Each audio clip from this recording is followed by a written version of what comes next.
Okay, everybody. Once again, I am so excited to have Dr. Anthony Bonavoglia from SmileSuite on with us. Anthony, thanks so much for being on Hey Docs again. Oh, thanks for having me, Jill. I am as before. It is always such a pleasure to have my friends and colleagues, on the show. And one of the things that I like to start off with, you remember this from last time, in the event that somebody did not listen to our first podcast that we did together, would you mind just giving our audience a little history about who you are and what SmileSuite is all about? Sure. Well, again, thank you for having me on. Yeah, I'm an orthodontist in New York. I am not in New York City, which every time I say I'm from New York, that's where everybody thinks. But I am halfway between New York City and Albany, in the Hudson Valley area. I've been practicing. I've had my own practice now about 17 years. And I run a busy practice. It's a solo practice. I've never really been interested in having other orthodontists join me. And so it's a pretty busy solo practice. And I've always had an affinity for systems and new technologies. Always trying to find ways to be more efficient. We have a staff, and I always say we because I always feel like my practice is not just mine. It's everybody who's on my team. So excuse me if I say we, but we have a staff of about 25 employees. So it's pretty big, and I have to be very efficient to be able to manage that and see the number of patients that we do. So a few years ago, we realized there was a definite lack of consistency in the new patient process, all the way from when patients would contact our office through to scheduling, to actually signing up for treatment, and started looking into how I could improve that in my office, and just saw this need there for my office. And that's how SmileSuite was born. We just said, how can we standardize this system? Because it seems like something that we should be able to get consistency out of, and started putting in the processes to make that happen. And, we designed what is now called SmileSuite. That's great. And I think what is, just has been so beneficial, as you have come along and, really brought SmileSuite to, the doctors and doctors' practices out there across the United States, is it is really meeting a need for what we have in our industry right now. And, just really trying to capture and make the most out of those new patient phone calls. So thanks for, for finding a need and meeting that niche for us. Oh yeah, no, it's been fun, and it's really been. I honestly love helping other practices handle this process, and really fun to watch them grow and us being a part of that. Yeah. So today, I know last time we talked a lot about SmileSuite, and for anybody who's listening, if you want to find out, really more about SmileSuite and the nuts and bolts of it, definitely go back and listen to our earlier podcast. But today, Anthony, I really want to take a little bit of a different direction, because one of the really cool things about SmileSuite, not only is it meeting a need of our industry, but you've been able to really gather some data that I don't think we've had before in our industry. And, this has a lot to do with marketing. So I'm going to take us on a little bit of a journey and pick your brain a little bit about some data that I know you have in regard to online marketing and marketing efforts that practices have in their practices. Are you good with that? Yeah, no, I think it'd be fun. Okay. All right. So as both of you, both of us both know, marketing is, I'm going to say, probably the most expensive part of a doctor's budget. As when we look at what we're doing in our practices, and we carve out each year, how much we're going to put into marketing, I would say, I tell my docs we want to be a minimum of 3 to 5% of our previous year's net collections, and if we're going to do online marketing, we're doing upwards of 8 to 9% of that when we're looking at online marketing. So again, very big part of our budget. And I think the hard part is, knowing that when we're looking at pulling together, this budget, there's a little bit of an intangible component that comes along with, okay, we know there's, kind of our tried and true marketing, and then we throw it out there and do our online marketing. So one of the things that I was hoping that we could just dive into is, I know that you've been collecting data over the years with SmileSuite, and I want you to talk a little bit about what you think are some of the financial considerations that practices should keep in mind when they're getting ready to launch a marketing campaign, especially when their focus is potentially going to be on that extra percent that's going towards online marketing. Yeah, that's a great question. And I think, as someone who has done marketing campaigns before in my own practice, I don't think prior to SmileSuite it really had a good grasp on what I would call ancillary costs are of doing a marketing campaign, right? You're going to have these leads coming in. Let's say you're doing a social media campaign, or, Google ads, or something, something to that effect. And you're going to have these leads coming in, and it's question we don't usually ask ourselves when we're signing up for this is, what do I need to have from a staffing standpoint to manage these leads? You're going to have more people who are trying to schedule new patient phone calls, right? And those leads are going to require a level of follow-up. A lot of them are going to fill out a form online. You're going to have a team member who's dedicated to following up on them. So that's going to take time from somebody. Usually it's the scheduling coordinator up front who's got, a million other things on their plate, and maybe that lead isn't the forefront of their mind. And so somebody's got to do it. Now you've got that lead, you're going to have to follow up with them. And, for SmileSuite, we follow up on our leads 8 times over the course of 2 weeks, right? And we do it through phone, text, and email. And we find that some people respond really well to email, some text, some phone, right? And so you have to be able to have those omni-channel routes and abilities to contact people in the way that they want to be contacted. So now you've contacted them. A fair number of them are not going to schedule. That's just the nature of online marketing, right? Yes. And we got some numbers. We can talk about that a little bit if you'd like. Oh, I'd love that. Yeah. And then, you also, now you've got them scheduled, or you've reached them. They've said, yes, I want to schedule. Well, now you have to do insurance verification, right? You have to get health history forms. So you're going to have, more staff time that's going to be required to verify those insurance benefits. With online leads, leads that come in, you're going to find that a good number of them aren't going to show up. I mean, it's just they're not as what they say is qualified. And I just want to preface this: I am not a marketing person, right? I mean, we don't handle the marketing, we don't do marketing. We schedule the patients, and we try to get them to sign up with the practice. But if you're doing a large number of your campaigns that are getting unqualified leads, you're going to have a fair number of them that are they're not going to show up. So you have to have something in place that you're going to re-engage these leads. They scheduled an appointment, they're interested, they didn't show up. Who's going to do the follow-up for them? Right.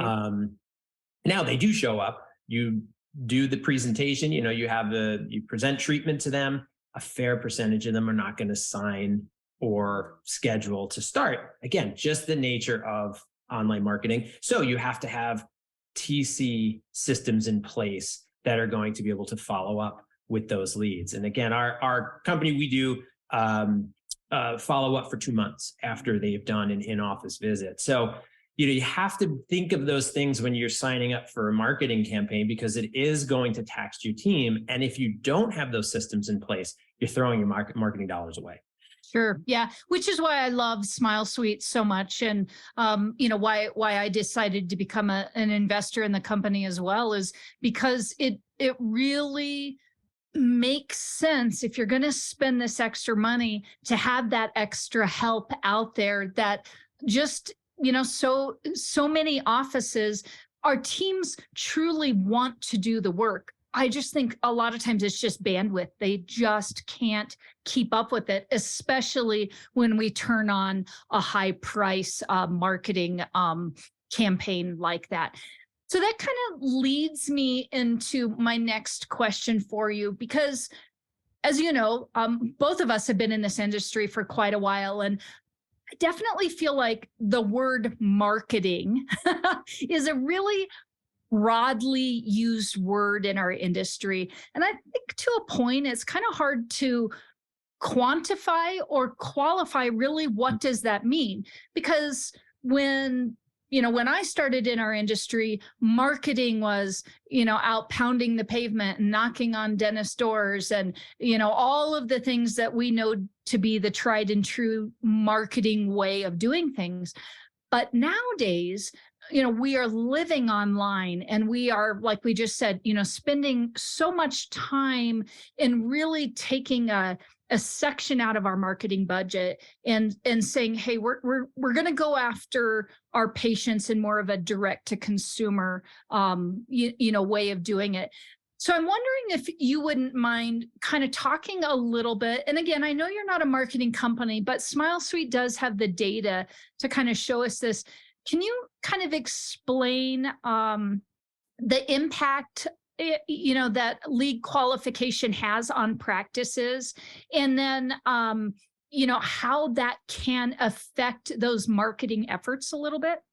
Yeah. So, and again, like you said, I'm not a marketing company, but we do see the leads that come in, and we do have some data on what I would say is the quality of the lead, right? Mm-hmm. And so, what affects the quality of the lead? It's just, it's the how they got in touch with whatever impacted them to be interested in your practice. So if a patient is in a dentist's office and the dentist says, hey, you need to go see, Dr. B, that's a highly qualified lead because they got word of mouth from someone who they respect, right? Absolutely. If somebody is cruising around on social media or TikTok and they see an ad that says, hey, give us your email, we'll give you $1,500 off of treatment. There's not a lot of qualification on that lead. And so we tend to lump them into the same bucket. We think, well, these are prospective patients, but they're very different. One is going to require a whole nother set of outreach. It's going to require a whole nother set of systems that need to be in place. Some we already talked about. The other one, probably going to start when they come in your office, right? And so I think what happens is we tend to lose a little bit of perspective on the fact that they are two very different individuals, two very different leads. And that's going to kind of skew us a little bit on expectations. Who's going to schedule.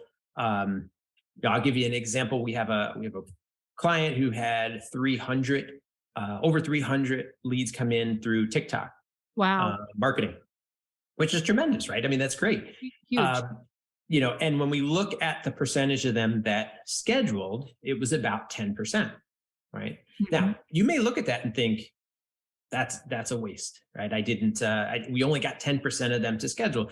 Well, if we look at the average conversion rate, Google's average conversion rate for health and medical marketing ads is about 3.5%. Oh. So, Podium, it puts it somewhere, their conversion rate for people who interact with an office through some sort of web or social marketing is about 3 to 5%. So, through SmileSuite's follow-up protocols, we got about 10%, which is, far better than the national average.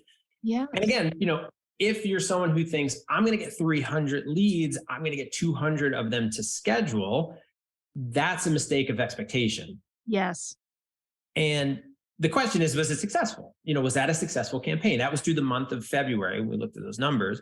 And well, if 10% of them schedule and 50% of them start, you're still looking at like $75,000, maybe more, depending on your fees. So that may be a very successful campaign where you only got 9 or 10% of them to actually schedule. So I think you need to, when you're going to build your marketing campaigns, you need to understand, separate, your kind of high qualified leads versus your ones that may not be, and then have your expectations and your systems built around each one differently. Right. I think that's such great information. And I want our audience to really, just kind of sit on that. You might need to rewind and re-listen to those percentages again, because your point is so valid in that we have to look at this a little bit differently. And when I talk with clients, I say, we have our A patients and our B patients, and our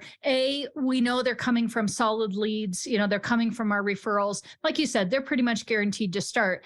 And our Bs are those, we're going to be cautiously optimistic that they're going to make it into their new patient exam and that they're going to start, right? And so if we can start to really put into perspective what we're expecting out, we can't expect our B leads to convert like our A leads. And if we look at, and I love your point there, looking at the national average of how this works out, I think that should also help, our doctors and our teams when they're setting up these marketing campaigns, and then they're thinking about how their team then handles it. And that kind of leads me into my next question, because we both know and agree that our teams are really our best assets in our practice. We can be great within our own practice, but our teams are what really make and break us. And I think the hardest part when we start bringing on, some of these different things is, I think it can be very easy as doctors or office managers to be like, oh, they can just handle those leads. Oh, they can just what's 300 more inquiries in a month, and really what we're doing is totally stressing out our teams a lot of times, because, it becomes a matter of, do we want them to pay attention to the person that's in front of them, or pay attention to the pings that keep coming up on their email or, text messages, or, whatever that is. So I'm kind of curious on what your thoughts are on how the type of marketing campaigns can, what you think, can really affect the teams, and maybe some strategies that SmileSuite has, or that you have that you think we could, encourage our teams that if we are going to go down this road, we're also keeping their sanity in mind as well. Yeah. Oh, I totally get it. And just to kind of add what you say, from the doctor's perspective, sometimes we go, this didn't work, like this, we got 300 leads in it, and we didn't, it's not working. Our marketing efforts aren't working. And it's, is it just that we set ourselves up for failure by not planning for what's coming? Mm-hmm. If you're running, and again, part of it depends on, I think, what kind of marketing campaign you're running. You can still do online marketing and qualify your leads, right? Some examples for that could be asking them specific questions. When was the last time you saw a dentist? Starting to kind of weed out those qualified or patients that aren't really interested, right? They just filled out their email because they were hanging around at night and, and just wanted to fill something out online. Mm-hmm. So you can ask a series of questions and get them to be more qualified. But regardless of what kind of campaign you're doing, if you're doing marketing and you're doing online marketing, you are going to have more patients that aren't going to schedule. That's just going to go, it's par for the course. We also track opt-out rates. So this is the patient that says, I'm not interested. They vocally said they're not interested. Or they're not answering any, the opt-out rate is typically they did something to opt out. They texted, please don't bother me again, or something along those lines. We looked at 700 web leads that came in, and we found that across the board, there was about a 30% opt-out rate on online marketing leads that come in. So you're just going to get a percentage. And I think the team needs to know that, so they're not super frustrated when they're like, I called this patient, they hung up on me. 30%, that's a significant number. But again, it's a game of numbers, right? How many are you going to get to schedule? So, and to make those marketing efforts worth it, you are going to require more points of contact, as we talked about. Again, some SmileSuite, we do 8 points over 2 weeks. You're going to have more no-shows and cancellations. We do follow up on our clients' no-shows and cancellations. Again, that's a 2-week campaign to try to get them to reschedule. And you're going to require more work from your TCs to follow up and try to get them to actually, once they have scheduled, to actually get them to sign up for treatment. So it is going to stress the team, and you need to build those expectations to your team. Like, hey, we know we're going to have a percentage that are going to tell us they're not interested. We know there's going to be percentage that aren't going to come in, but we're playing the law of, averages, if you will, and we're saying, hey, we're going to make out better in the end. Yeah, and what is so good about what you're saying is, again, it's just reinforcing that we have to think about online marketing different. Mhm. And it's different in the way we convert. It's different.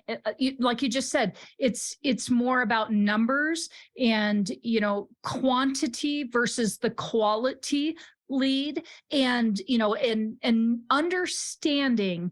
And I think that's the biggest thing here, is understanding that it's different.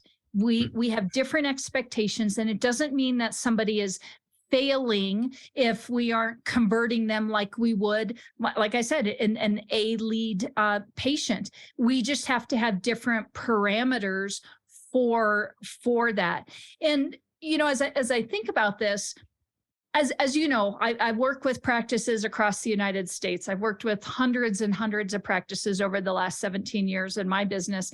And I would say I have probably had a practice that's worked with every marketing company out there. I've seen it all. I've heard it all. I've seen the expectations. And one of the things that I have found is there is not a common thread out there between any of the marketing companies, and how often you follow up or don't follow up, or how quickly, or this, that, or the other. Everybody's got something a little bit different. So I'm wondering, because you've been tracking the data now, and because SmileSuite is helping practices who are embarking on some of these bigger marketing campaigns, I'm wondering if you can talk to us a little bit about what you are seeing as some of the best practices for following up with leads that are generated, and maybe how practices can start to set benchmarks, for really understanding, what's happening in each of the stages. Yeah. Yeah. So I would say, there's a few things that practices can do. I kind of break it down into 5. Sure. I would say number one, be available. Leads come in through all hours of the day and all hours of the week. At SmileSuite, we are from 8 to 10, 8 in the morning, 10 at night, and we do 7 days a week. Yes. We looked at those 700 web leads that came in. 28% of them came in after hours, and Wow. 18% of them came in on the weekends.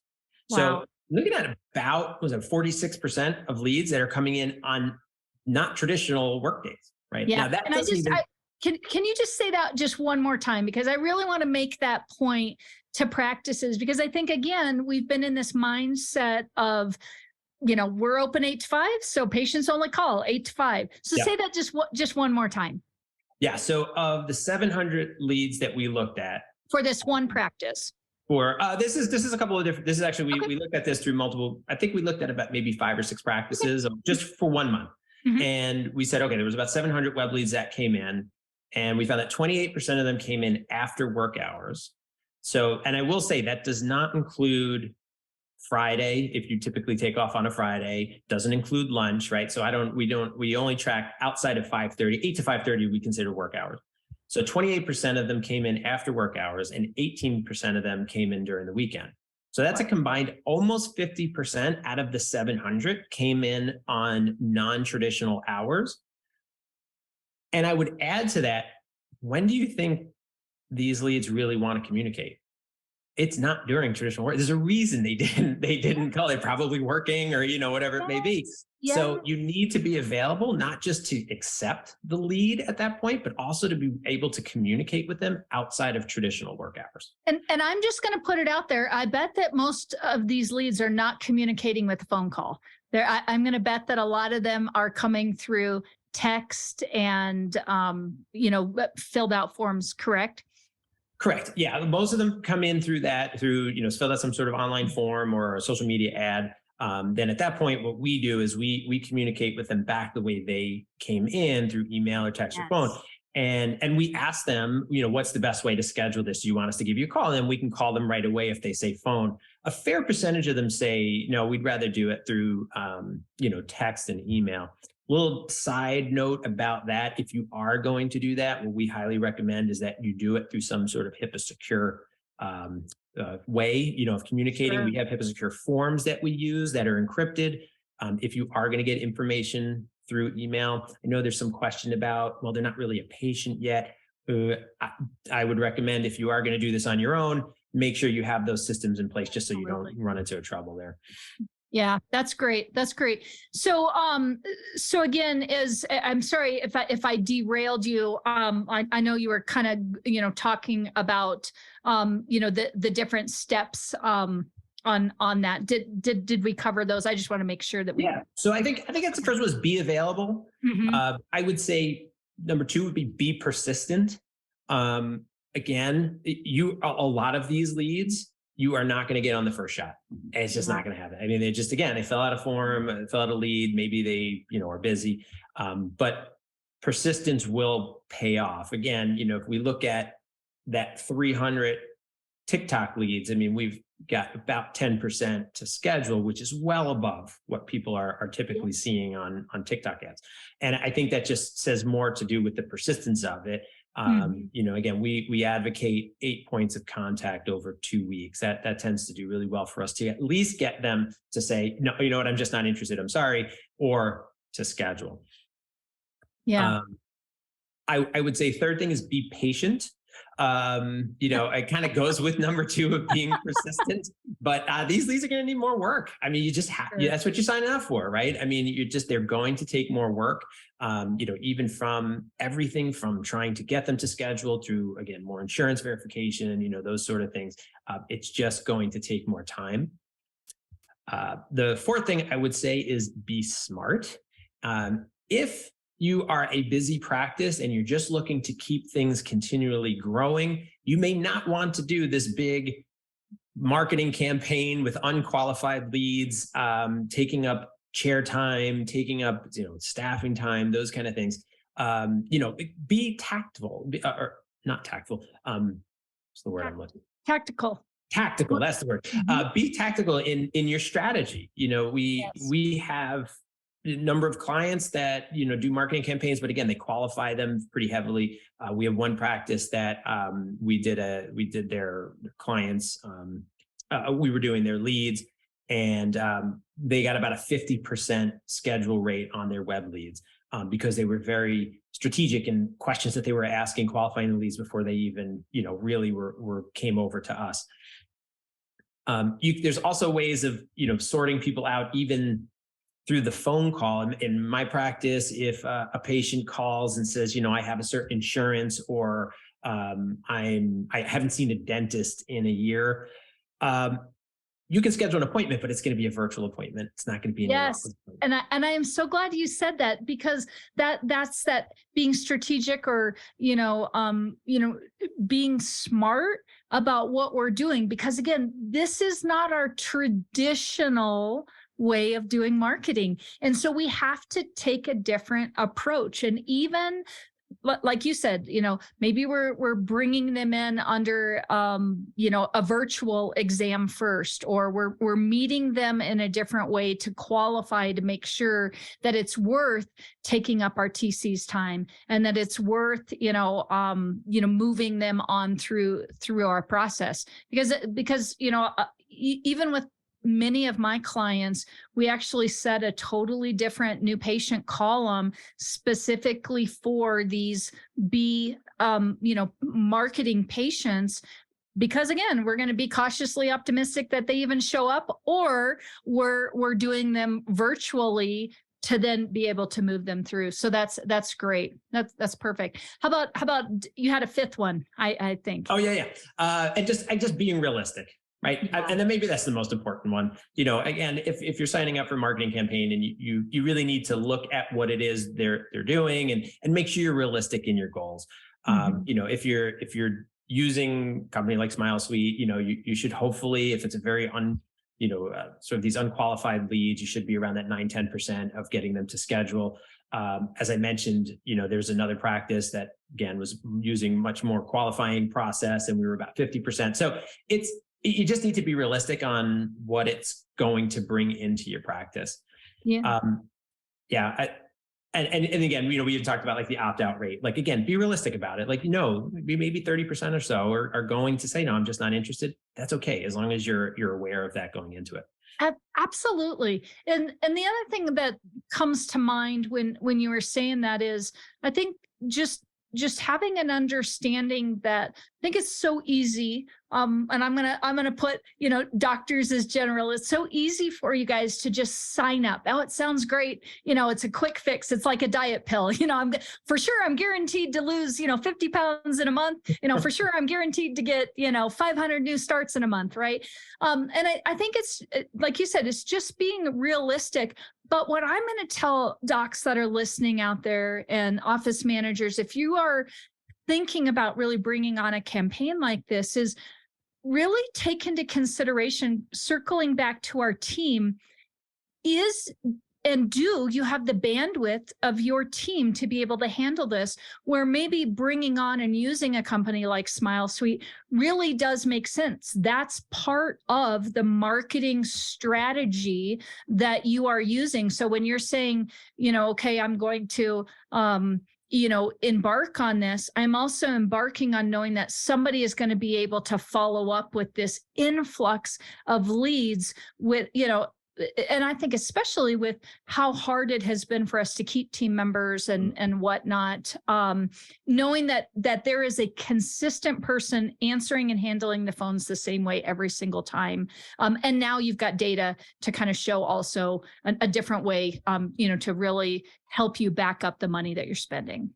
Yeah, 100. And I think that brings us such a great point, which is it's something we haven't even talked about and is topic for another conversation, but is just the consistency of the new patient phone call, right? I mean, that's just has to be solid. You can't have somebody new up there who's kind of fumbling through it. They need to be able to do it consistently. And it needs to be done, get the information you need at a high level. If you're going to build in branching logic that says, this person is going to be virtual versus this one, it needs to be consistent. So yeah, I think that's just an excellent point. Yeah. And I think that kind of, speaking about, the importance, and I think just in general, that point is so valid. Speaking about the consistency of team members and how phones are answered, just in general, we're always working on that in our orthodontic offices. But I think that it also can really roll into even the skill level of a TC. And I think that understanding that a treatment coordinator can really impact, let's say, the outcome of that new patient exam. I also feel like, having the right tools in place, like with SmileSuite or, different companies out there that can really help with that, can also make a big difference in, once we get these patients into our practice, really helping with that conversion. And I'm wondering if you can kind of speak to that a little bit and what you guys are seeing with your practices and treatment coordinators and skill level. Yeah, I think, as well as anyone that having a well-trained TC is just vital to converting, right? Getting patients to start. And, if your TC isn't as trained as they could be, you're just wasting marketing dollars, right? So, really trying to track their numbers, making sure that they're as good as they can be. I think where SmileSuite helps is that we make the presentation process streamlined. We kind of say it's a one click to getting the financial arrangements, and everything is all pre-designed. It's all pre-populated. So the learning curve for a new TC is a lot faster. Mm-hmm. And plus we're also doing the post-consultation follow-up. And, as anybody doesn't know, we always do it. Patients always think they're from the office. They don't know we're an outside service. So, it's as if your treatment coordinator is doing the follow-up. And so regardless, whether it's us or it's your treatment coordinator, it's just so important that they have this process down, because it absolutely affects the conversion rate. And I know there's always this kind of pushback. It's like, well, I don't want to badger them.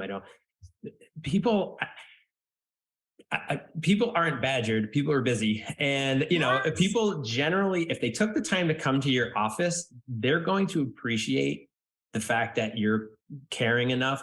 It's actually interesting. I had a patient the other day, and I didn't know I was a second opinion, and they came in, and I did my presentation, and then they didn't schedule right then and there. They came back a couple days later, and I was like, hey, good to see you. And they're like, yeah, and they're like, you guys actually called us back, which I thought was really funny. Yes. Like, doesn't everybody? But again, it's like we were so worried about upsetting people. It's not the case. And yes, if somebody really doesn't want to start, they'll tell you. Yeah. That's okay. The worst thing to do is to leave it in limbo and go, well, I'm just going to make one phone call, and if they don't call me back, they really weren't interested. I mean, my insurance, State Farm, I mean, they have been badgering me. I am getting text, phone, and email because they want to, renew my policy. I'm not mad at them. I just have been too busy to call them back. I mean, and our patients, they're no different, Yes. So. And I think that's such a good point again. We have got to switch our mindset. This is not 1980s, 1990s, early 2000. People are busy. And, I can say, just like you, as a busy professional, I really appreciate when my dentist follows up with me, or when my hair gal follows up with me, or, and they're like, hey, we haven't heard from you. Hey, we're still waiting. And I'm like, oh my gosh, and then to be able to just follow right back up with them the way I want to follow up, which is usually through a text, because, who's got the time to make a phone call anymore? And I just want to circle back to a point that you said, again, we should all know this. And I think that our treatment coordinators, especially our ones that are experienced, they know this and they want to do this. But so many times, especially in our busier practices, the follow-up is the last thing that a good treatment coordinator has time for, or any treatment coordinator. But, and I think, again, I don't think that it's out of malicious ill intent, or that they are just like, it really comes down to, if you think about a practice where a TC is seeing, 6 to 8 to 10 new patients a day, day after day after day. And even if she's converting at 80%, or he's converting at 80%, there's still 20% out there that have to be followed up with. And when do they do that? Yes, we can say, do it on, a doctor non-patient day, but if you're a busy practice like yours, if you're a busy practice, how do your TCs truly do that, and all the other things that they have to do? And that's why I loved, when you decided to really bring SmileSuite to fruition, it wasn't just about answering those new patient phone calls and onboarding patients, but it's also giving our TCs a way, to know that the backup is there, to know that follow-up is there, and knowing that SmileSuite is also an extension of your practice. So it's going to sound like the treatment coordinator is calling them. It's going to sound like, it's somebody from the practice. And it's just, again, allowing our team members, I've been preaching this, this whole year. I feel like I've been on a soapbox about just being as efficient as we can with the team members that we have. We don't need these big offices full of people. We need very efficient team members that, and using third-party companies can really help us with that, I believe. Yeah. Yeah. And I think, just to add to that too, I mean, in our office, we see, I don't know, maybe 12, 14 new patients a day, somewhere in that range, including the virtuals and all that. And it's like, is calling, texting, and emailing all these new patients the best use of their time? Right. For me, it's not, because somebody else can do that and do it at a really high level. I would much rather them be calling offices and getting me dental clearance, and calling patients when they have questions, in-depth questions. And we don't do that at SmileSuite. I mean, we're just trying to get them back to the table. If there's a question about treatment, we just connect them back to the treatment coordinator. I almost never have to call a dentist office because my TCs, they know almost at this point, they know as much as I do. So it feels like, Sure. and it's like, it just frees me up to do all these other things. So it's a bit of a trickle effect. And, at the end of the day, I want to maximize their talents, calling patients up just to see if they have any questions. That's not maximizing their talent. And ultimately what happens is it just wouldn't get done. Yeah. And then things fall through the crack. And I think that's the take home message. I think as much as our team members want to and say they can and will, but I mean, I've been doing this long enough to know it is the last thing, when you've got a list of all of the things that a treatment coordinator needs to do in a day, follow up, even though it's so important, is usually the last thing. So, it just makes sense that could be something that could be outsourced and keeping them with their strengths and, putting that maybe somewhere else.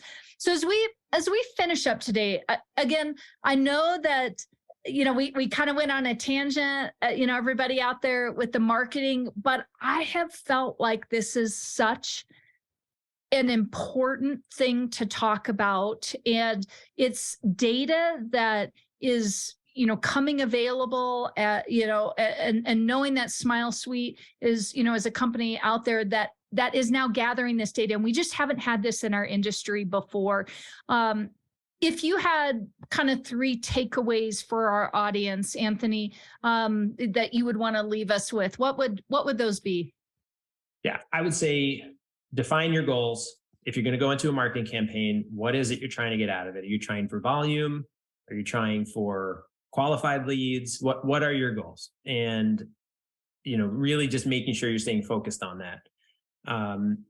Make sure you're ready to do the work. Make sure your team is ready to do the work. Yes. We already kind of outlined what those ancillary jobs are going to be and the time constraints that it's going to impose on them. Be ready and have everybody on board to be ready.